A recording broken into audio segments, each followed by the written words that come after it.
Welcome to Ayurveda and Spirituality with your host, Alakananda Ma, a renowned Ayurvedic expert and a graduate of a top London medical school. She is the principal of Alundi Ayurveda Gurukula, a unique apprenticeship-style school in Boulder, Colorado.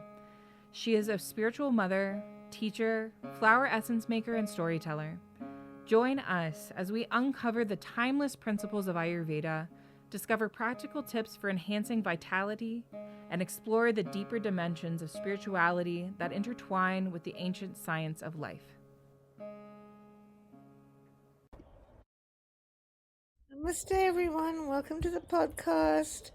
We are continuing our series on friendship, and we're coming to the thorny topic of friendship with those we disagree with. Can we do this? Remember, when we discussed spiritual friendship, we looked at the definition from Cicero. Friendship is agreement in things human and divine, with goodwill and charity. So can we be friends with those we disagree with? There are, in fact, many circumstances where we do need to be friends with people we disagree with. And this whole question of friendship with those we disagree with became more intense in 2016 with the election of Trump, and way more intense still in 2020 with the advent of COVID. So let's first of all think about the fact that there are different levels of friendship. There's the general friendliness, the metta, the loving kindness, which means a friendly attitude that we need to have for everyone. Then, moving in a little more, there are our acquaintances, our neighbours, members of our church, synagogue, or mosque, or kirtan group. There are activist circles, the kind of friends that we're not necessarily having over, although we may. We've become very good friends with some of our neighbours, Lisa and Michael, and we do get together with them whenever possible. But people that are different circles of friends that may not be close friends, but they're important. Then there's the very often thorny issue of family, and then there are our actual spiritual friends.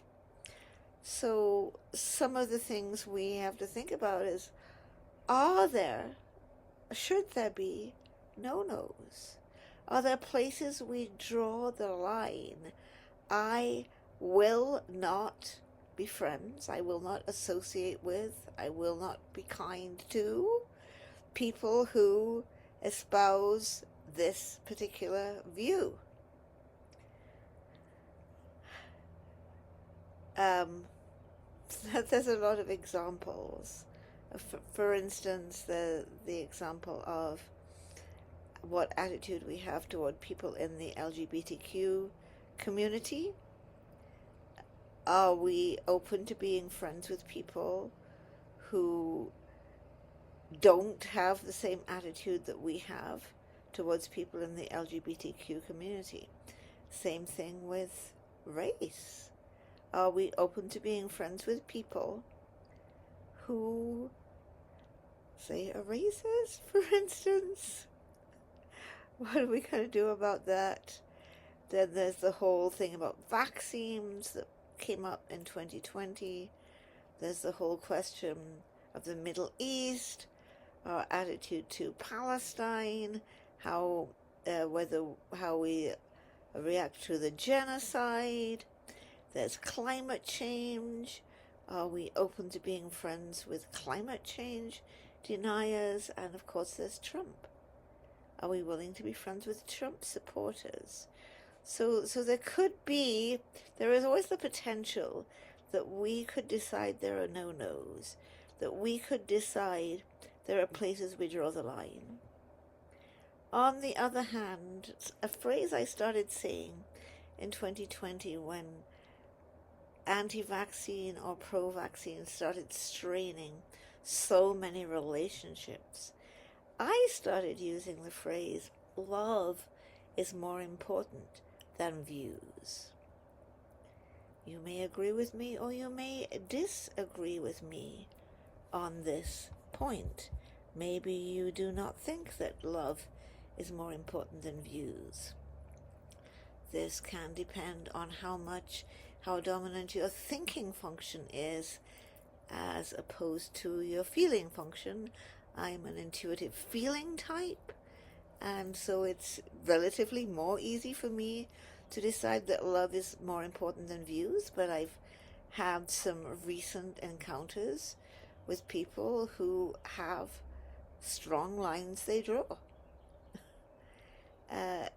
There's the whole point of mutuality. Can we both agree that love is more important than views? So let's think about these different circles and how we work with each of these circles.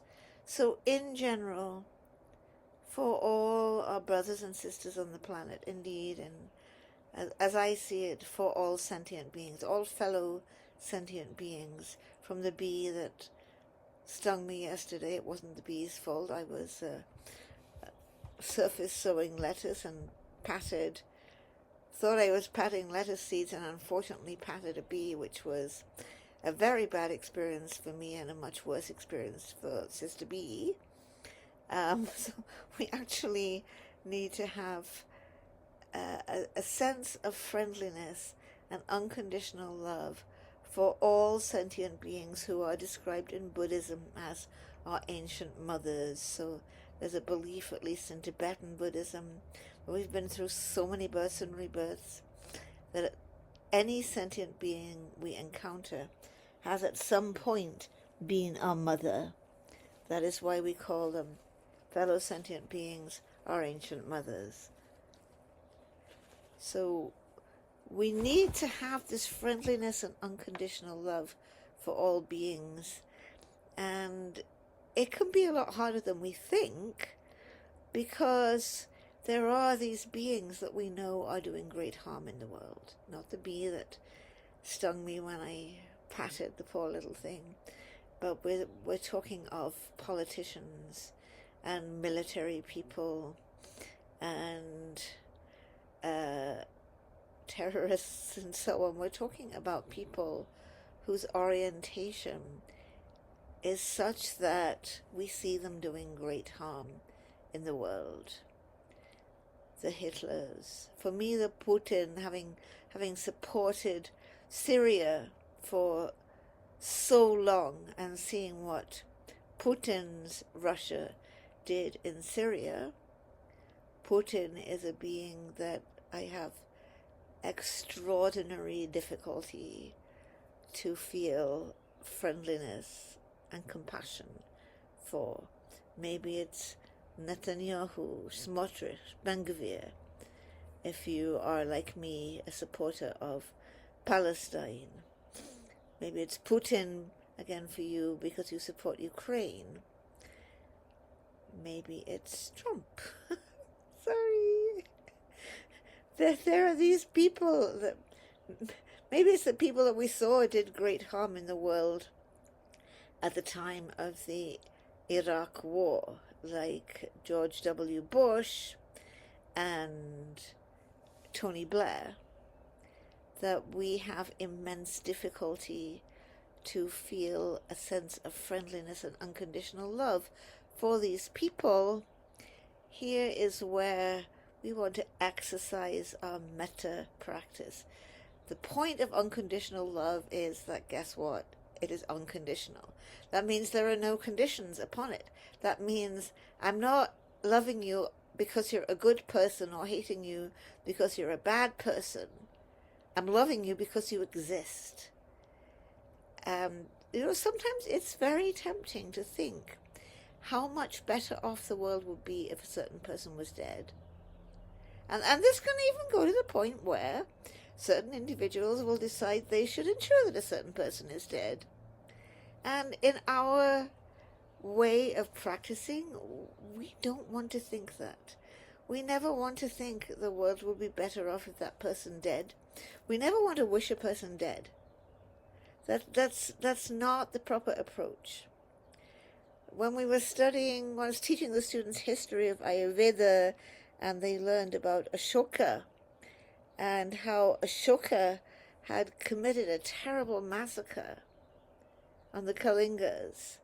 And then when Ashoka saw what he had done, that he had massacred innocent women and children, he had committed this terrible deed, he repented.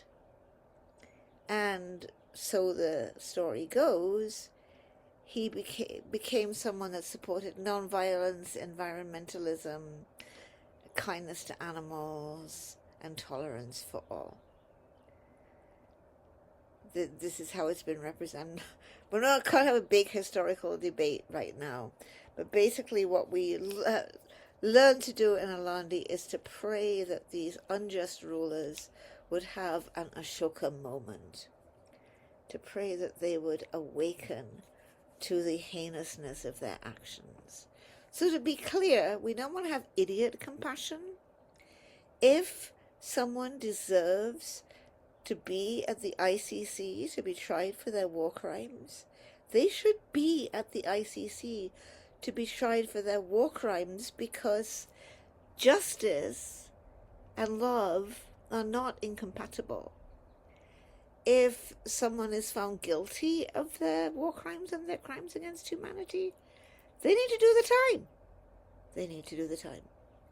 Because without consequences for heinous actions, the world is just going to get worse and worse. We've seen what happened. Russia and the Assad regime got away with bombing hospitals and clinics and water treatment facilities in Syria.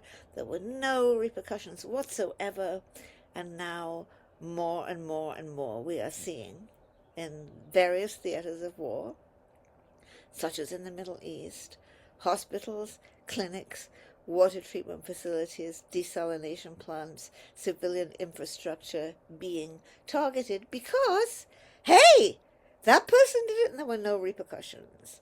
So having a real attitude of friendliness and compassion, even for those that we see as doing great harm in the world, does not mean that we wish them to get away with murder. We wish them to experience justice in a just way. We just don't pray for their death, because it's a violation of the attitude of being the well-wisher of each and every person to wish anyone dead. Instead, we wish them to have a change of heart such that will change the world. So whether the person is a world leader who's doing great harm in the world, or a foot soldier in the doing of harm, God makes the sun shine on the just and the unjust too. Unconditional love is by definition unconditional. It has no conditions. We are required to extend that love to all people, irrespective of their actions. And again, that doesn't mean we want people to get away with murder, because the more people are getting away with murder, the worse and worse things are getting in the world.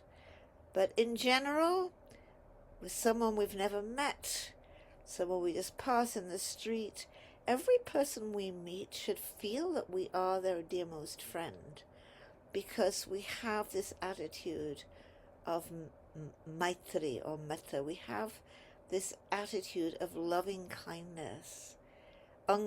We're extending unconditional love to each and every person, such that they feel they are safe with us, because they are. Let's go on a little bit and think about the various local circles we have.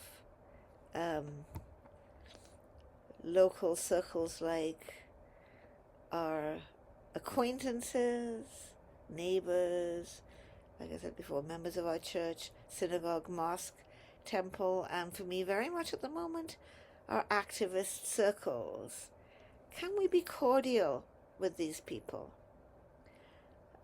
Since October the 7th, we've been to several listening circles at a couple of synagogues around Boulder. And the listening circles are very interesting because we all come together. Those who are passionate Zionists, those who are extremely worried about Jewish safety being threatened, those who are professors of genocide and simply say what is going on in Gaza is undoubtedly a genocide, those who are activists for Palestine, those who are anti-Zionists. We're all together in that circle, passing our talking stick, each person being heard. Each person being heard. Even if someone's views are anathema to you, can you hear them? Can you hear them? It's an issue that's been brought up to me very sharply of late. Can we be cordial, even with those who hold views with which we profoundly, passionately disagree? Should we be friends with those who hold such views?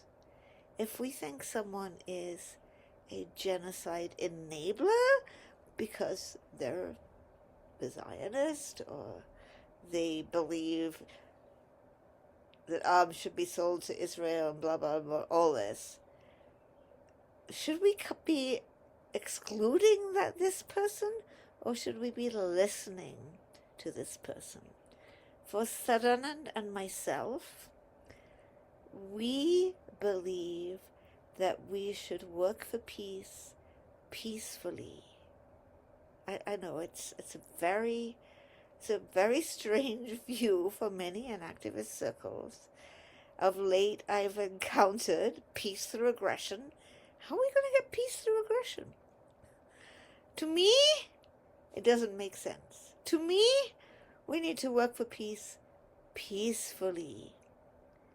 To me, we need to listen, because for each person's views, abhorrent as they may be to us, something lies behind those views.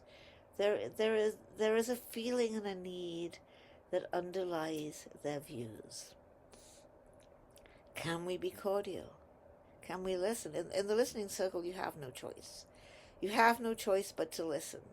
In the last listening circle we went to, we used as a talking stick one of the toy Torah scrolls that the children use when they're celebrating Simchat Torah, or the rejoicing in the law, and it was being passed around, and Sadanan gets to be the last person.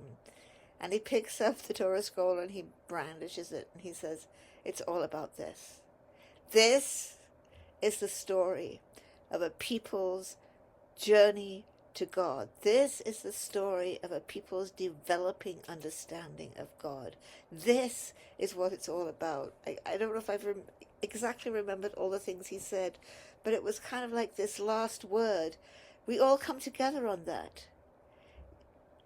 The human story is about the human journey towards God, towards truth, towards love. We may differ radically in how we take that journey. Can we be cordial? Do we discuss or argue? There is a difference between a discussion and an argument. In my family, there were occasional arguments, but by and large, there was a great emphasis on discussion. What is the difference? With an argument, you have your viewpoint, you defend your viewpoint, you want to change the other person to your viewpoint, and that's it. So you're going to argue. What we did in my family largely was discuss. Discuss means you express your views, the other person expresses their views. You come with open mind and open heart, willing to change as you listen to the views of others. So in this way we can have friendliness with people we disagree with if we're able to discuss rather than argue. When we have gone out to protest for Palestine, many a time we will be met by people who want to show us pictures of what happened on October the 7th or whatever, like, you're supporting this. And we listen with compassion. We listen, and perhaps if there's an opening for it, we will express our view of why we are there. Another thing that I've seen in disagreements with activist circles, we agree in principle. We agree in principle that we want peace on earth.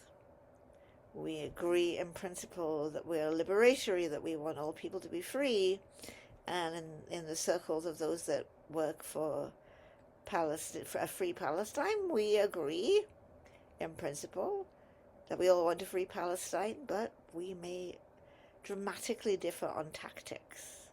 And this past week I have been through a pretty grueling experience of, I felt I was to be held to the tactics of another person.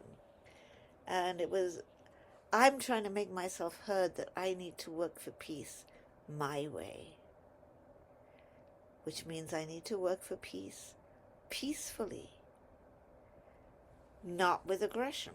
I understand very much so that others come with great passion about genocide, about the immense suffering, about what is happening to Palestinian prisoners who are being raped and starved and abused in so many ways and being held without trial or even charge. This is definitely something we can have some real indignation about. I choose not to come from indignation. I understand that for others it's the only way to do it, that there is something that is so terrible, and I understand them because it is in the UN Charter that every single one of us human beings is responsible for stopping genocide wherever it is happening. So I understand the passion. I disagree on the tactics. I differ on the tactics. Can we differ on tactics without hating each other? Can we differ on tactics without judging each other? Can we differ on tactics without putting each other down? That would be very valuable. So my suggestion is cordiality, listening. If there are people in your church, your synagogue, your temple, your kirtan circle, your yoga studio that hold views that you profoundly, passionately, intensely disagree with, and you know that you are right, are you open to listen to the other person and their views? Are you open to see where they are coming from? What are the feelings and underlying needs that are driving the views that they hold? And if you are people that agree in principle but differ on tactics, can you hold an openness that the person that has the other tactic is not an anti-Semite, not a Zionist, not a whatever, that you not necessarily a Nazi? It's a difficult thing. Like there's this whole thing, should you punch a Nazi? In the Christian tradition, there is a beautiful phrase: hate the sin and love the sinner. Yes, hate the sin, but love the sinner, because as His Holiness the Dalai Lama said, in my presence, I personally heard him say this at Peace Jam to a large group of teenagers and their mentors. But we must agree that all human beings are basically good. This is a person exiled from his country, his family killed, his country destroyed, and he still knows, with all that he has suffered, with all that Tibet has suffered, he still holds to this. We must agree that all human beings are basically good. So we need to hold the view, that is the view, that is the pure view, to see the basic goodness in all those people in general, the people that are enabling and perpetrating acts that are devastating for our world, the people in our local circles that we either disagree on our views or we disagree on our tactics. Let us be there to see their basic goodness. From that sense of their basic goodness, let us be there with respect, with cordiality, with friendliness. What about family? This can be a really tricky one. If we have family in Ohio who are Trump supporters, are we going to block them on Facebook? Are we going to cut them off? What are we going to do? I know that there are people who have broken connection with their parents because it's something they've worked on with their therapist, and if you're one of those people, that's between you and your therapist. I personally, however, in my world, and I've not been through what you've been through, so fair enough. In the Indian tradition, we do not cut people off. We do not cut off a member of our family. We do not cut off a parent, an ancestor, a grandparent. We do not cut people off. And it can be very, very difficult. Let's go back to the LGBTQ example. What do you do if you're gay and there are people in your family that disapprove of you? It's beyond painful. Maybe they don't want to, maybe they're cutting you off. However, in my own extended family, I have seen a very positive example. I have a couple nieces that are gay on both sides of our family, side and underside, and on my side. On my side of the family, we have the niece who's gay, and then we have family members who belong to a very extreme, in my view, very extreme fundamentalist Christian sect, and they strongly disapprove of same-sex relationships and so on. I really love those family members. I think, and we all really love them, and you know what? They do too. Our family members have been able to set aside what they are taught in their extreme sect or cult to have continued love and respect for their niece, who has always been their niece for so long. Isn't that beautiful and isn't that impressive? This is what we need to have. Can we be friends with a homophobic person? Can we be friends with a racist? Can we be friends with an anti-Semite, and so on? Yes and no. Come with love, respect, compassion, empathy for that person and their viewpoint. But the reality is, at the same time, if they're going to hold those views, it limits the level of intimacy that we are able to have. Can we be close with family who support Trump if we don't think, if we're not, which I assume if you're listening to this podcast, most likely? I know there's there's a few who do listen to my podcast and do support Trump, so there we go. But by and large, you may not support Trump. Are you going to decide there is a certain view that is so atrocious that you will refuse to be friends with a person because they hold that view? In my world, however heinous I may see the view to be, in my world, love is more important than views. In my world, hold this person with cordiality, with care, with empathy, with compassion. Do not kick them out of your family. Do not sever connection, if at all, unless they sever with you at the same time, because friendship is agreement in things human and divine with goodwill and charity. Maybe there's a restriction on the level of intimacy. Maybe they are not going to be your closest, your most intimate friend, because that is reserved for those with whom you share values.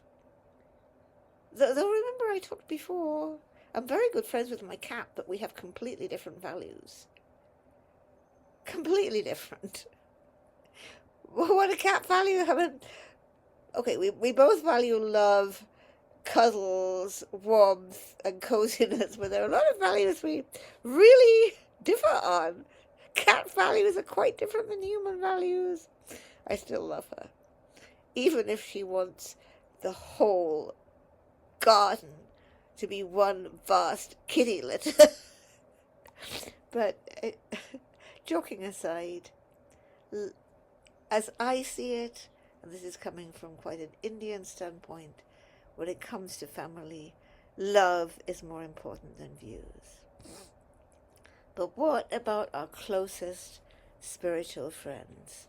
Can we disagree with our closest spiritual friends?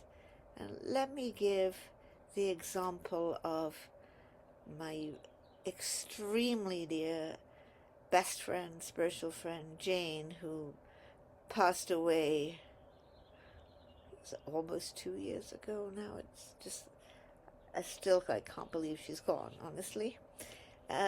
We agreed on so much. We agreed on the importance of Reb Zalman. We met in Reb Zalman's class. We agree on the beauty and the importance of Alandi Ashram and its mission, of which she was one of the greatest supporters. We agreed on gun control. Maybe me more stronger than her. We agreed on Palestine, on Native American rights, but one thing we did not agree on: vaccines. I'm a doctor and the daughter of a doctor. You also may choose to disagree with me. Many people who listen to this podcast may be disagreeing with what I'm going to say now, but Satanand and I totally support vaccines. And we'd love to read the section in A Miracle of Love about how really Maharaji engineered the eradication of smallpox in India through vaccines and the other public health measures that accompanied the vaccination program. So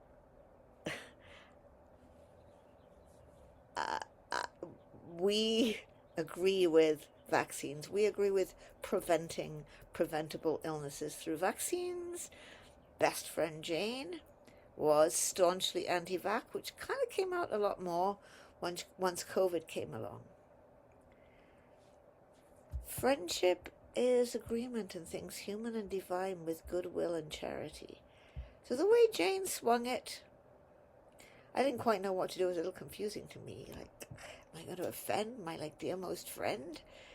Because I really believe in eradicating smallpox, eradicating measles, getting the mRNA vaccine for COVID, and so on.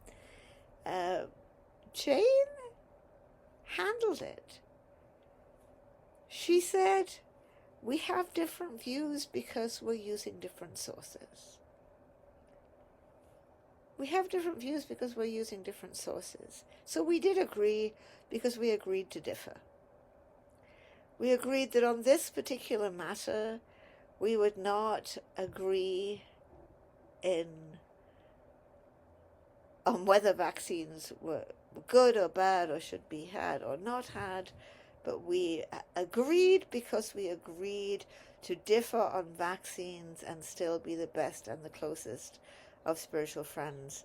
So that's the way it worked, agreeing to differ. So yes, so to me a lot of it's about where we come from. If we've really come from our head, if we're really ourselves somewhat fixated on our views, then maybe we do not wish to associate with those of different views. But once we are practicing the four immeasurables, loving kindness, compassion, sympathetic joy, and equanimity, once we're practicing these four immeasurables and making it a core of who we are, once we're practicing NVC or nonviolent communications, practicing empathy and looking to see each person's feeling and need, then the views become less important than the person. And we can hate the sin but love the sinner if there are views that we see as profoundly sinful. Views that lead us to engage in or support profoundly damaging acts. We can still love the sinner while hating the sin. It's a profound Christian teaching. And it all comes back to the great Bodhisattva instructions of Jesus. Love your enemies, bless those that curse you, do good to those that hate you, pray for those who abuse you. If someone strikes you on one cheek, offer also the other. If someone takes your cloak away, give him your jacket as well. If someone takes you on a 1 mile forced march, go with him a 2nd mile. It's that complete attitude of kindness and friendliness to everyone, and choosing love over views. And as we said at the beginning, that doesn't mean that we want people to be freed from the consequences of their actions, because if harmful actions do not have consequences, then everything's just going to go from bad to worse to worse. Harmful actions must have consequences. Justice is there for a purpose, to provide consequences for harmful acts. Even so, hate the sin, but love the sinner. I hope this helps. It's been interesting for me to see what I had to say about this, and namaste.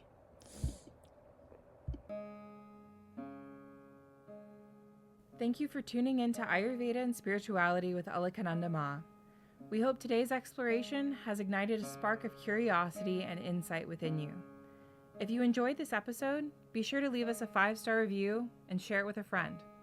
For more enlightening discussions and practical wisdom on Ayurveda and spirituality, subscribe and join our Facebook group, Alundi Ayurveda.